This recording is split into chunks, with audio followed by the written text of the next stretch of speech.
हे guys, good afternoon. So इस छोटे से वीडियो में will be talking about RBL bank and yes bank. ठीक है, अब बात यहां पे आता है कि लाइक आरबीएल बैंक और येस बैंक में क्या हमें रिकवरी दिखाई दे रही है कि नहीं, ठीक है, या क्या ये दोनों बैंक रिकवरी की तरफ जा रहे हैं कि नहीं। ओके, सो वही तो हमें एज एन इन्वेस्टर देखनी पड़ती है, राइट, कि not have pre conceived notions on any particular company, got it. और सबको ट्रैक करनी है और देखनी है कि कौन किस तरफ जा रहा है और उसके अनुसार हमें अपने पैसे को इन्वेस्ट करनी है। Now this is just a generic way of looking at it because this helps you to avoid ignorance और and ignorance can only be avoid when you track a lot of companies. फिर आपको पता चलेगा कि कहां पे पैसा डालनी है और कहां से दूर रहनी है, गॉट इट। तो यहाँ पे आरबीएल बैंक के बारे में थोड़ा सा उनका बैकग्राउंड के बारे में जानते हैं।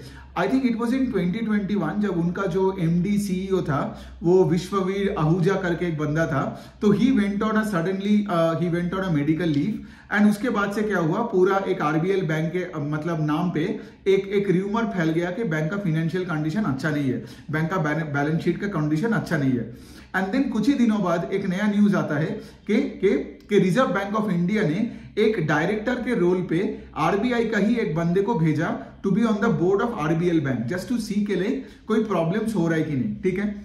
फिर अब देखोगे RBL bank over the next 2-3 years उनका मोटा मोटी एक परफॉर्मेंस था।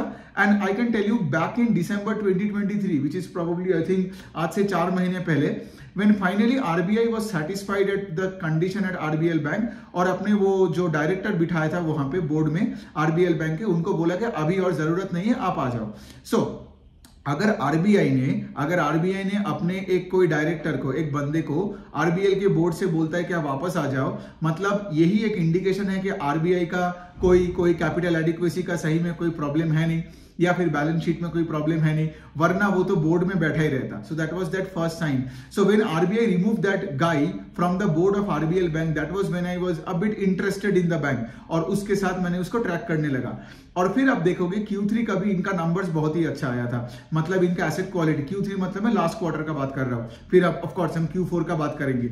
सो Q3 में इनका लोन बुक 20% से ग्रो किया था, एसेट क्वालिटी इंप्रूव हो रहा था। सो आई वाज थिंकिंग के लिए क्योंकि एक और क्वार्टर देख लेते हैं, ठीक है।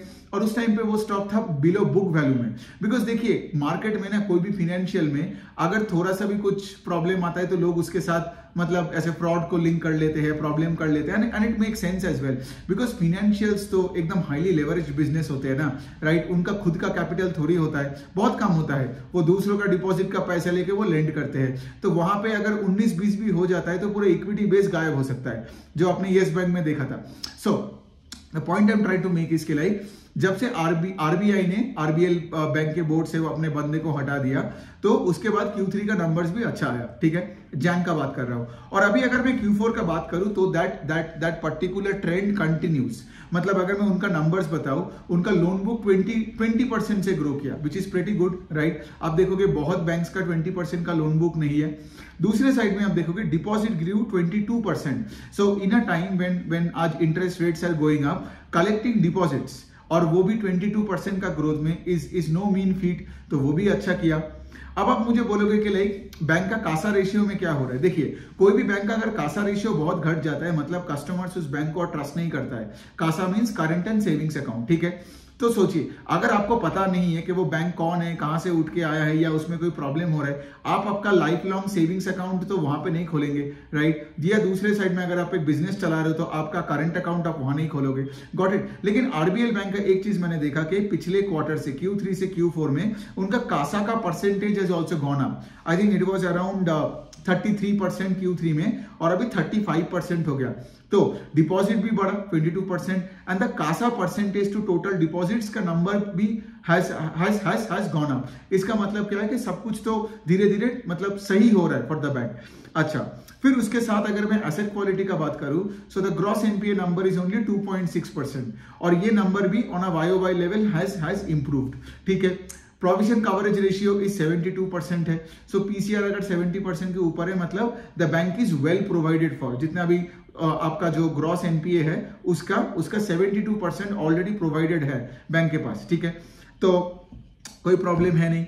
अब अगर मैं आरबीएल बैंक का थोड़ा बुक का डिस्कशन करूं, लोन बुक का डिस्कशन करूं, तो आप देखोगे यहाँ पे उनका दो साइड ऑफ द बुक है, एक है रिटेल और एक है आपका कॉर्पोरेट।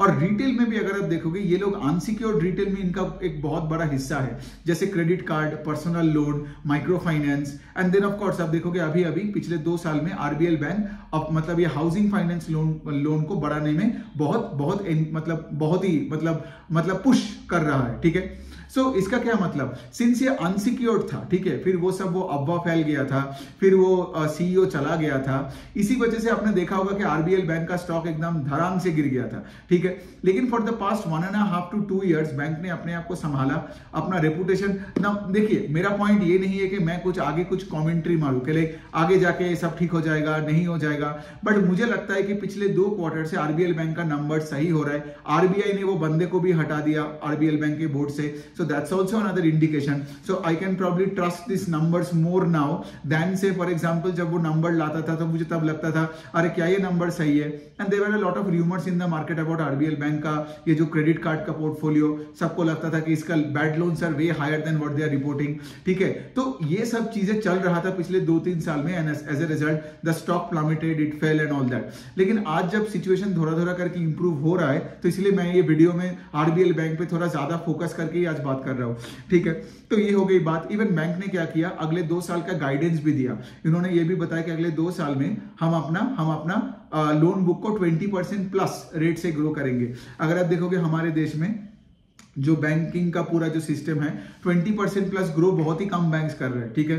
छोटे छोटे बैंक्स कर रहे हैं, जैसे उत्कर्ष स्मॉल फाइनेंस बैंक का 30% का ग्रोथ है, आईडीएफसी फर्स्ट बैंक का 25% का ग्रोथ है, and of course RBL bank is no longer of the size of HDFC और से स्टेट बैंक ऑफ इंडिया, तो ऑफ कोर्स एक लो बेस का भी एक इफेक्ट मिल रहा है। दूसरे साइड में आरबीएल बैंक ने यह भी बोला कि हमारा आरओई का नंबर अगले 2 साल में 15% हो जाएगा। So if the ROE number, जैसे मैंने कल परसों मैं हमेशा कोई भी वर्कशॉप करता तो मैं बोलता हूं, the return on equity number for a financial, if it's above 15%, that means the financial is in a good state. मतलब if you have to look at one particular ratio and think कि like okay मुझे बाकी कुछ नहीं देखना है, asset quality, PCR, फिर उसके बाद डीपीडी बकेट्स, कंफ्यूजन हटाना है, तो सिर्फ आरओई का नंबर देखो, लुक एट द आरओई का नंबर, रिटर्न ऑन इक्विटी।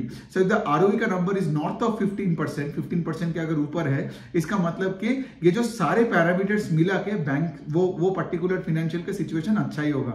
वरना ऐसा कभी नहीं होता है कि लोन बुक का क्वालिटी खराब है, डीपीडी बकेट्स खराब होते जा रहे हैं, कलेक्शन एफिशिएंसी खराब हो रहा है और आपका आरओई 20% है, ऐसा होता नहीं है। Your ROE will get affected. So अभी अगर आप देखोगे पिछले, I think this is from Q1 of FY22 या Q3 ऑफ FY22, वो पर्टिकुलर टाइम से आज अगर आप देखोगे ROE ऑफ RBL बैंक has gone up steadily from 6.5% to आज अराउंड 10% के आसपास, 9.5 to 10%। तो मैंने एक पोस्ट किया था, उस पोस्ट पे मैंने अटैचमेंट में ये डाल भी दिया था, उनके इन्वेस्टर प्रेजेंटेशन में था, when the ROE number is steadily increasing, ठीक है। दूसरे साइड में अगर आप देखोगे इनका टारगेट क्या दिया है कि the ROE number will be 15% अगले 2 साल में, ठीक है। सो अगर ये 10 से 15% का ROE कर लेता है, 20% का लोन बुक का ग्रोथ करता है, तो I am pretty sure company में बहुत ऑपरेटिंग लेवरेज भी मिलेगा। The PAT growth will be far higher than the loan book का ग्रोथ एज वेल। तो ये हो गई बात। अब अगर मैं पैड ग्रोथ का बात करूं तो उसमें भी इनको ऑपरेटिंग लेवरेज आज भी मिला है। तो the pad grew 30% on a YOY level, जबकि loan book grew 20% on a YOY level in Q4।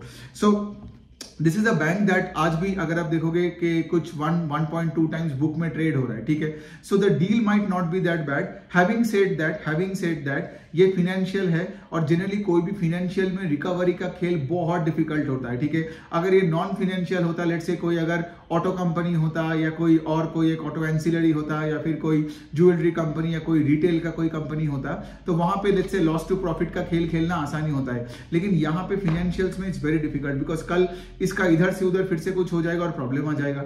But having said that things are going good, मतलब I am no one to predict anything good और bad, मैं track करता रहूंगा। But अगले पिछले 2 quarter से जब मैं इस आरबीएल बैंक को ढंग से ट्रैक कर रहा हूं, I see that all the parameters जो मुझे देखना पड़ता है, आज मैंने जो भी डिस्कशन किया, ये सारे parameters are moving in the right direction. तो ये हो गया आरबीएल बैंक का। अब दूसरा हम बात करते हैं येस बैंक का।